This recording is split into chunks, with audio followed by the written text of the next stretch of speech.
معاذ ابن جبل کہتے ہیں کہ ایک روز رسول اللہ صلی اللہ علیہ وآلہ وسلم ہمیں نماز فجر پڑھانے کے لیے تشریف نہ لائے. قریب تھا کہ ہم سورج کے طلوع ہونے کا مشاہدہ کر لیتے، یعنی بالکل سورج طلوع ہونے کے قریب تھا. پھر آپ صلی اللہ علیہ وآلہ وسلم بہت تیزی سے تشریف لائے، چنانچہ نماز کے لیے اقامت کہی گئی اور نبی علیہ السلام نے بڑی مختصر سی نماز فجر پڑھائی. جب آپ صلی اللہ علیہ وآلہ وسلم نے سلام پھیرا تو بآواز بلند فرمایا، اپنی جگہوں پر ایسے ہی بیٹھے رہو. پھر آپ صلی اللہ علیہ وآلہ وسلم نے ہماری طرف متوجہ ہو کر فرمایا، میں ابھی تمہیں بتاتا ہوں کہ میں تمہیں نماز پڑھانے کے لیے کیوں نہیں آیا، یعنی میں اتنا لیٹ کیوں آیا، اس کی ریزن بتاتا ہوں. میں رات کو بیدار ہوا، وضو کیا، جس قدر مقدر میں تھا میں نے نماز پڑھی، مجھے نماز میں اونگ آنے لگی، حتیٰ کہ وہ مجھ پر غالب آ گئی. تب میں نے اپنے رب کو بہترین صورت میں دیکھا. خواب کے اندر کائنات میں ایک ہی ہستی ہے جس نے اللہ کو دیکھا ہے، وہ نبی علیہ السلام ہے، اور وہ بھی خواب میں. ہاں، جنت میں سب لوگ دیکھیں گے لائف انشاءاللہ، جیسا کہ اس کی شان کے لائق. تو کہتے ہیں میں نے اپنے رب کو بہترین صورت میں دیکھا، چنانچہ میرے رب نے مجھ سے فرمایا محمد صلی اللہ علیہ وسلم. میں نے عرض کیا میرے رب میں حاضر ہوں. فرمایا فرشتے کس چیز کے بارے میں بحث و مباحثہ کر رہے ہیں؟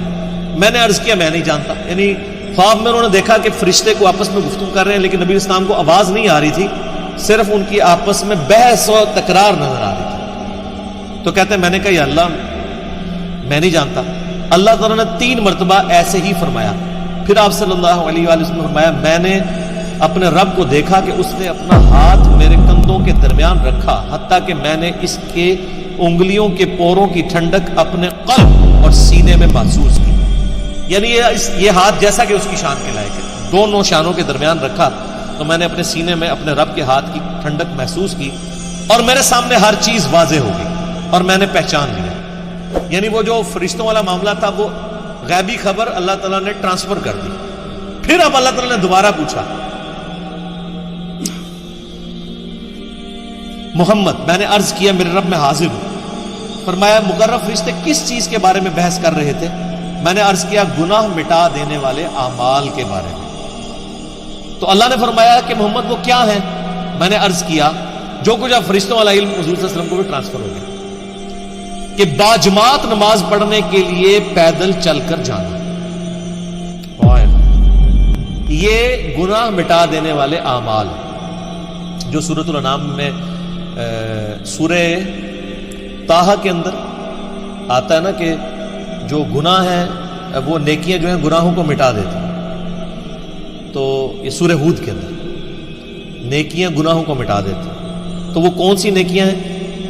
پیدل نماز کے لیے چل کے جانا، نماز کے بعد مسجد میں ہی بیٹھے رہنا، یہ دوسری نیکی. ناگواری کے باوجود اچھی طرح مکمل وضو کرنا، یعنی سردیوں میں تکلیف اٹھانی پڑتی ہے، ظاہر ہے آپ اگر صحیح کامل وضو کرتے ہیں. فرمایا پھر وہ کس چیز کے بارے میں بحث کر رہے تھے؟ میں نے عرض کیا درجات کے بارے میں. تو اللہ نے فرمایا وہ کیا ہے؟ میں نے عرض کیا کھانا کھلانا، کسی غریب کو کھانا کھلانا، نرمی سے بات کرنا، یعنی اگر کسی کو آپ نے کچھ دینا نہیں ہے کم از کم اسے جھڑک تو نہ دے بلکہ نرمی سے بات کریں. اور جب لوگ سو رہے ہوں تو نماز پڑھنا، یعنی تہجد کے لیے اٹھنا. اور ایک تو ڈیٹم لیول ہے جو ہم پہ فرض ہے وہ فجر کی نماز کہ آپ نے اٹھ کے نماز پڑھنا. تو پھر اللہ تعالیٰ نے فرمایا یہ سر وہ کلائمیکس ہے. اللہ تعالیٰ نے فرمایا اے محمد کچھ مانگنا ہے تو مانگ لو. اب نبی علیہ السلام نے جو اپنے رب سے مانگا ہے وہ ہے اصل میں دعا. اور اسی دعا کی وجہ سے اسی حدیث میں آتا ہے کہ نبی علیہ السلام نے فرمایا کہ تمہارے نبی کا یہ خواب سچ ہے، اس کو یاد کر لو اور لوگوں تک پہنچاؤ. کس لیے؟ کہ سبحان اللہ کہ اس لیے کہ جو میں نے مانگا نا وہ بھی اپنے رب سے مانگے. اور یہ دعا الحمدللہ میں نے 1994 میں یاد کر لی تھی جب میں ایف ایس سی میں تھا، آج سے 25 سال پہلے جب مجھے پہلی دفعہ یہ دعا پتہ چلی تھی. اللہم انی اسألک فعل الخیرات وترک المنکرات وحب المساکین وان تغفر لی وترحمنی واذا اردت فتنة فی قوم فتوفنی غیر مفتون واسألک حبک وحب من یحبک وحب عملی یقربنی الی حبک. اللہم انی اسألک فعل الخیرات، اے اللہ میں تجھ سے نیک اعمال کا سوال کرتا ہوں کہ میں نیک اعمال کروں، وترک المنکرات اور تمام گناہوں کو چھوڑ دینے کا سوال کرتا ہوں، وحب المساکین اور مسکینوں کی محبت. یعنی جو کچھ فرشتوں کی بحث تھی اور حضور علیہ السلام نے جواب دیا، اسی وقت آپ نے اس کو دعا بنا لیا. وَأَن تَغْفِرَ لِي وَتَرْحَمَنِي، اور یہ کہ تو مجھے بخش دے اور مجھ پہ رحم فرما. وَإِذَا أَرَدْتَ فِتْنَةَ فِي قَوْمٍ فَتَوَفَّنِي غَيْرَ مَفْتُونٍ، اور اگر تو کسی قوم کو فتنے میں مبتلا کرنے کا ارادہ کرے تو یا اللہ مجھے فتنے سے بچا لے. لوگ تو کہتے ہیں نا جی وہ اللہ تعالیٰ سے یہ دعا نہیں کرنی چاہیے، اللہ تعالیٰ سے کہنا چاہیے صبر مانگنا چاہیے. نہ، اللہ تعالیٰ سے پہلی دعا یہ کرنی چاہیے کہ اللہ تعالیٰ ہمیں فتنے میں مبتلا ہی نہ کر. اور اگر تو نے میری ڈیسٹنی میں لازمی رکھا ہے اس آیت کے تحت کہ وَلَنَبْلُوَنَّكُمْ بِشَيْءٍ مِّنَ الْخَوْفِ، تو پھر اگر مجھے یہ کرنا چاہتا ہے تو پھر مجھے ثابت کرنا.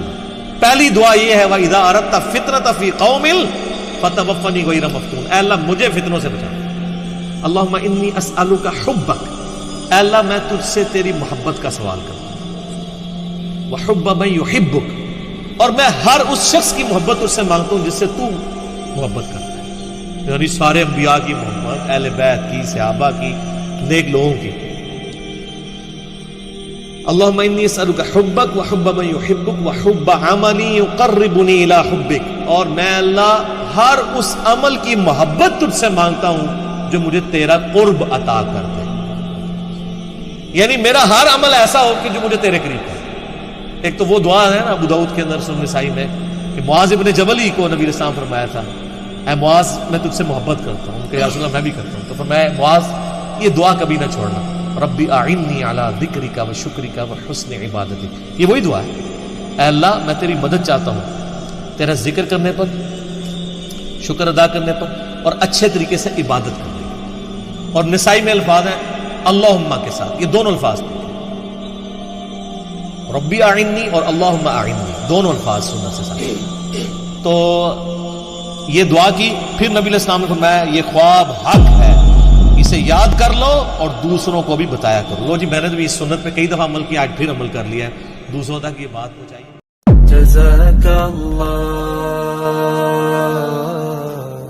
جزاک اللہ، جزاک اللہ،